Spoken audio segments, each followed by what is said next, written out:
8월 26일 똑딱이 주식입니다. 금요일에 미국 증시가 반등했기 때문에 월요일장에서 한국 증시가 반등하지 않을까라고 기대했던 심리에서는 오늘장 많이 실망을 하셨을 거예요. 자, 결국 미국의 반등에도 불구하고 코스피와 코스닥 지수가 모두 하락으로 마감이 됐습니다. 특히 코스닥 지수는 지난주에 선제적으로 이렇게 조정을 3일 동안이나 받았는데도 불구하고 미국 증시 반등해서 오늘 또 눌리는 그런 모습을 보여주면서 상대적으로 많이 약한 그런 상황을 나타내고 있죠. 계속 말씀드렸지만은 코스피는 외국인의 파생, 그리고 코스닥은 신규 상장주, 이쪽이 계속 수급을 희석시키거나 흐름을 갖다가 저해시키면서 한국 증시를 상대적인 약세로 이끄는 그러한 주범이 되고 있다, 이렇게 봐야 됩니다. 결국 이런 상황에서는 어떤 제도를 바꾸거나, 그러나 이거는 쉽지가 않죠. 지금 현재 상황으로는 뭐 기대하기가 그렇게 어렵잖아요. 그러니까 결론은 증시로의 새로운 유동성이 유입되거나 이런 모습들이 좀 나와야만 이러한 어떤 부진에서 좀 바뀔 수 있는 그런 상황이 나타나지 않을까, 이렇게 일단 생각을 해봅니다. 뭐 그 전에는 결국은 메이저들의 이 포지션 자체, 흐름의 주도 자체가 바뀌어야 되겠죠. 우리가 바로 이 부분을 먼저 생각을 해보자고요. 향후에 한국 증시에 있어서 변수는 당장은 이번 주 금요일 30일에 MSCI 리밸런싱이 있어요. 그죠? 그리고 또 9월 12일에 가면 쿼터러블 리칭데이, 선물 옵션 동시만기일이 있습니다. 이런 부분들이 앞으로 한국 증시에 어떤 흐름에 영향을 주는 그런 변수로 작용될 수가 있는데요. 먼저 외국인 투자자들의 선물 동향, 코스피 선물 동향을 한번 볼게요. 외국인들의 코스피 선물 동향을 보면은 지금 보시는 대로 7거래일 연속 순매수예요. 물론 규모 자체는 뭐 제한적입니다. 오늘 같은 경우도 뭐 겨우 35계약 정도 순매수니까 규모는 제한적이지만은 그래도 7거래일 연속 순매수하면서 9월물 선물의 매도 누적을 1785계약까지 줄여준 그러한 모습을 나타내고 있죠. 자, 선물에서는. 그 다음에 옵션에서는 어떤 모습이 나타나고 있냐면요. 옵션에서는 자, 보시면은 먼저 콜옵션을 보시면은 외국인들의 경우 순 매도로 나오고 있어요. 보시면 이렇게 매도로 나오고 있죠. 콜옵션에서. 그리고 풋옵션에서도 보면은 역시 좀 매도 쪽으로 나오고 있습니다. 그러니까 콜옵션과 풋옵션을 모두 매도 쪽으로 보여주고 있다, 이렇게 볼 수 있는 거죠.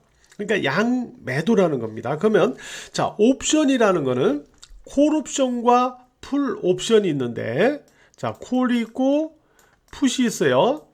풋. 근데 양쪽을 모두 매수합니다. 양쪽을 모두 매수해요. 이거는 무슨 의도냐면은 위든 아래든 뭐 급나가든 급등하든 지수상의 어떤 큰 변동성을 노리는 포지션이다, 이렇게 생각하시면 돼요.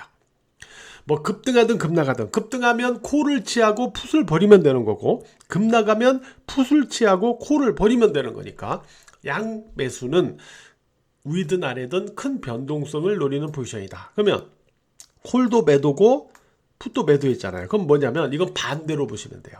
지수를 큰 변동으로 이끄는 게 아니라 일정한 박스권으로 가두는 거예요. 가두면 어떤 현상이 나오냐면은 만기 쪽으로 가면 갈수록 옵션의 가치가 떨어져요. 이걸 소위 말해서 시간 가치가 소멸한다, 시간 가치가 떨어진다라고 하는데, 가치가 그러니까 뭐 오르거나 내리지 않아도요, 지수를 가둬버리면 콜옵션과 풋옵션의 가격이 떨어진다는 거예요. 만기 쪽으로 다가가면 이걸 시간 가치가 소멸되기 때문에 그래요. 그래서 양매도를 시킨다는 소리는 뭐냐면은 이렇게 시간 가치를 소멸시켜서 가치를 양쪽을 다 떨어뜨려서 가두리 시키면서 여기에서 떨어지는 이 가치, 이 프리미엄을 따먹는 거예요. 결국. 그 떨어지는 프리미엄만큼을 먹는 거예요. 그래서 양매도로 가두리 시키는 거예요. 이렇게 이해하시면 돼요. 그럼 아까 옵션을 매도하고 있잖아요. 그러면 외국인 투자자들이 선물에서 어떤 큰 변동성을 안 주고 있잖아요. 그죠? 어떤 매수나 매도 쪽을 확확 늘리는 게 아니고, 지금 보면 이 상태에서 콜옵션과 풋옵션을 양매도하고 있잖아요. 결국은 뭐예요? 지수를 가두리 시키겠다는 의도를 드러내고 있는 거죠. 그러니까 위로 급등이나 아래로 급락이 아니라 박스로 계속 가두리 시키겠다라는 거예요. 그래서 지금 보시면 코스피 지수 자체는 지난주에 제가 이 박스를 그려드렸죠. 이렇게 초록색 선으로. 그 안에서 그냥 등락을 주는 거예요. 아직까지 보면.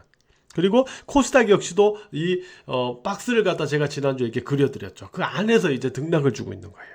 상대적으로 코스닥이 더 약하지만 말이죠.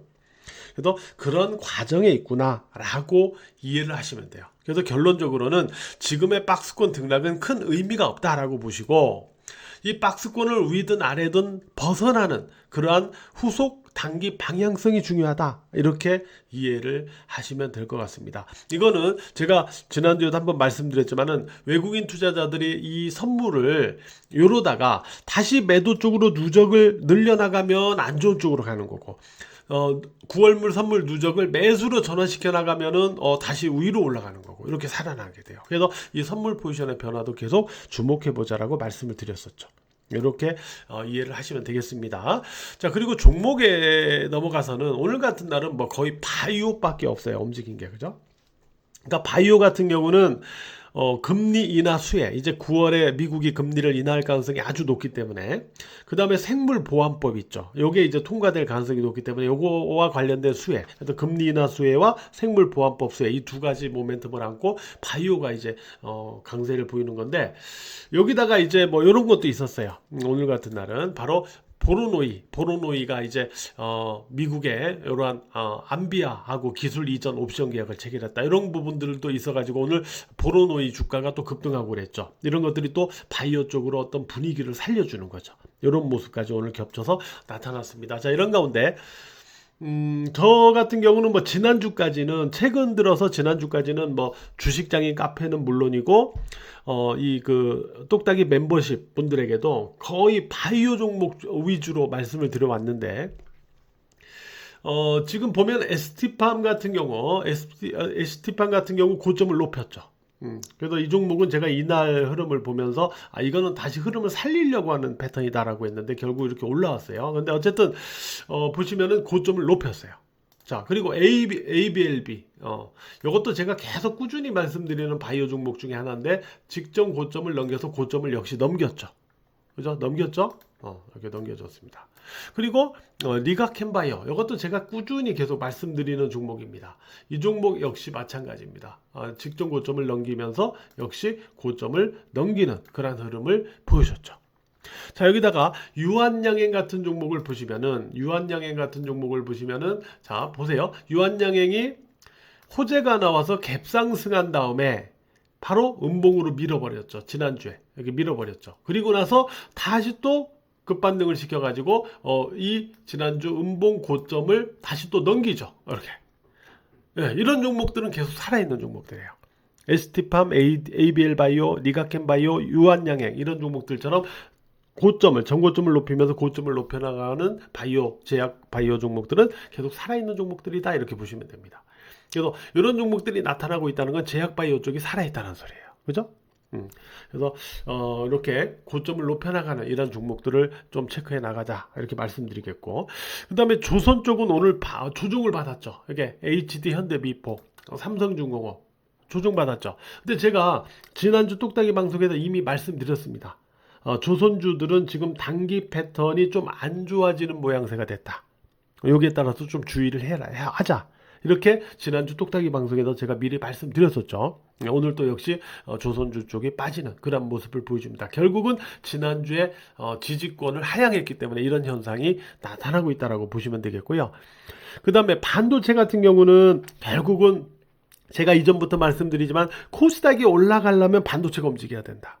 반도체가 못 움직이면 코스닥 지수가 못 움직인다. 결론은 반도체는 코스닥 지수가 위로 살아날 때 결국 움직일 건데, 아직 코스닥 지수가 위로 그렇게 살아나지 못하면서 반도체 주가 역시 좀 찌글찌글했다, 이렇게 보시면 될 것 같아요. 그래서 반도체는 좀 지수하고 연계해서 흐름을 체크해 나가자, 이렇게 말씀을 드리도록 하겠습니다.